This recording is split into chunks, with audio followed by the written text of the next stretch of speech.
country back into shape, and this is a big part of it. So Elon, if you could get up and explain where you are, how you're doing, and how much we're cutting, and it's an honor to have you. He's been a tremendously successful guy. He's really working so hard, and he's got businesses to run. And in many ways, they say, "How do you do this?" And, you know, he's sacrificing a lot and getting a lot of praise, I'll tell you. But he's also getting hit, and we would expect that, and that's the way it works. So I'd like to have Elon Musk please say a few words. Well, thank you, Elon. Thank you, Mr. President.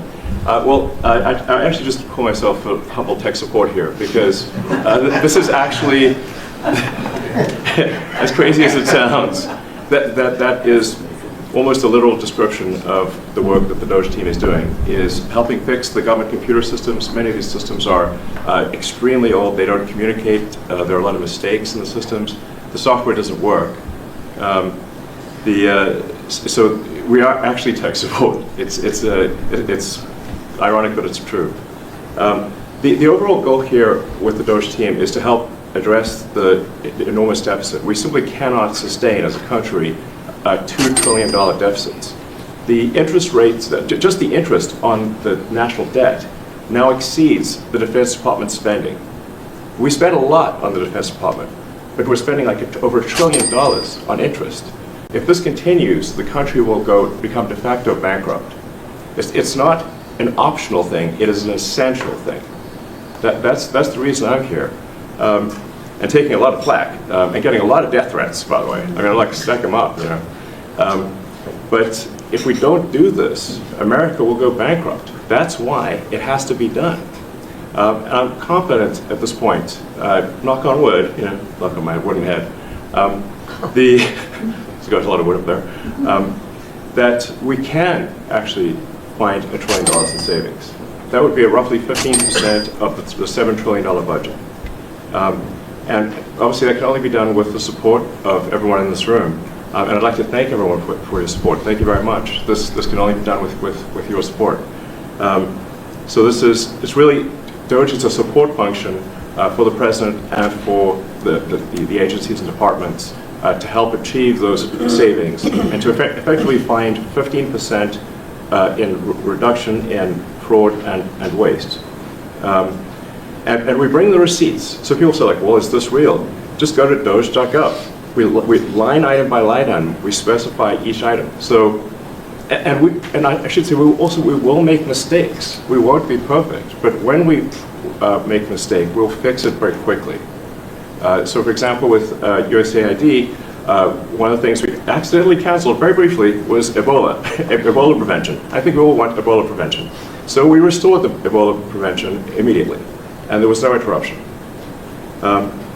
But we do need to move quickly if we're to achieve a $1 trillion deficit reduction in financial year 2026. It requires saving $4 billion per day, every day, from now through the end of September.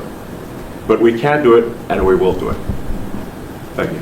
Would you have any questions of Elon while we're on the subject of those? Because we'll finish off with that. And if you would have any questions, please ask. You could ask me or Elon. Go ahead, please. Thank you, Mr. President. Thank you, Mr. Musk.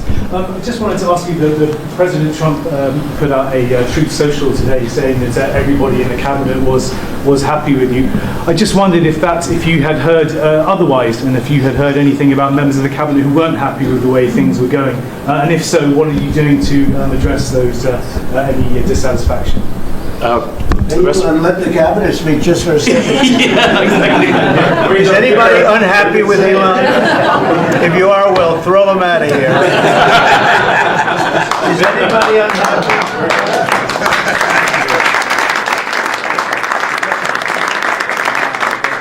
They have a lot of respect for Elon and that he's doing this, and some disagree a little bit, but I will tell you, for the most part, I think everyone's not only happy, they're thrilled. So go ahead, Elon. And President Trump has put together, I think, the best cabinet ever.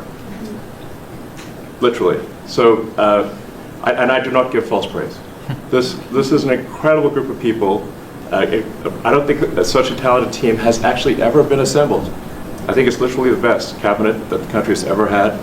And I think the company should be incredibly appreciative of the people in this room. Thank you. Go ahead, please. Yeah. Go ahead. Mr. President, thank you, Mr. Musk. Are there about half of the government employees so far appear to have responded to your request for what they've been doing over the past week? Is there a timeline in place for next moves for people being fired, and when can the American people expect to see results from that? Yes. Well, to be clear, I think that email perhaps was misinterpreted as a performance review, but actually it was a pulse check review. Do you have a pulse? Do you have a pulse and 2 neurons? So if you have a pulse and 2 neurons, you can reply to an email. This is, I think not a high bar, is what I'm saying.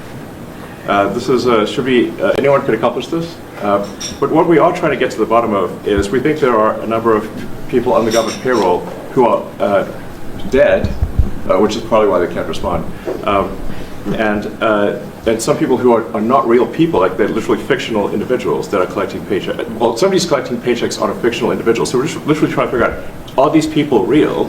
Are they alive? And can they write an email? Which I think is a reasonable expectation for the American public would have at least that expectation of someone in the public sector. Mr. Musk, roughly 1 million This is employees. not a high bar, guys. Come on.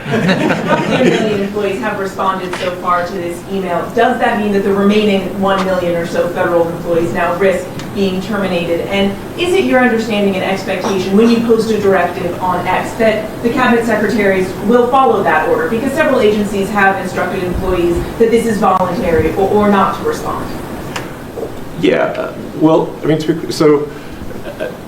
I guess it was like last week, the president encouraged me via Truth Social and also via phone call to be more aggressive. And I was like, okay, yes, sir, Mr. President, we will indeed do that.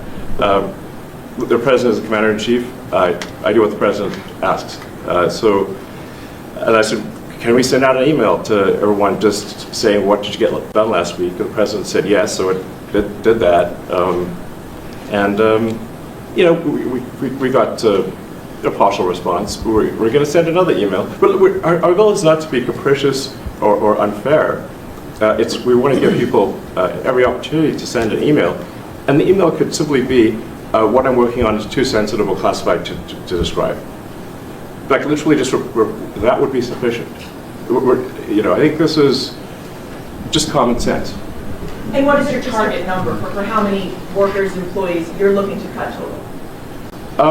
We wish to keep everyone who is doing a job that is essential and doing that job well. But if the job is not essential or they're not doing the job well, they obviously should not be on the public payroll. Mr. Musk, I'd like to add, wait a minute, wait. I'd like to add that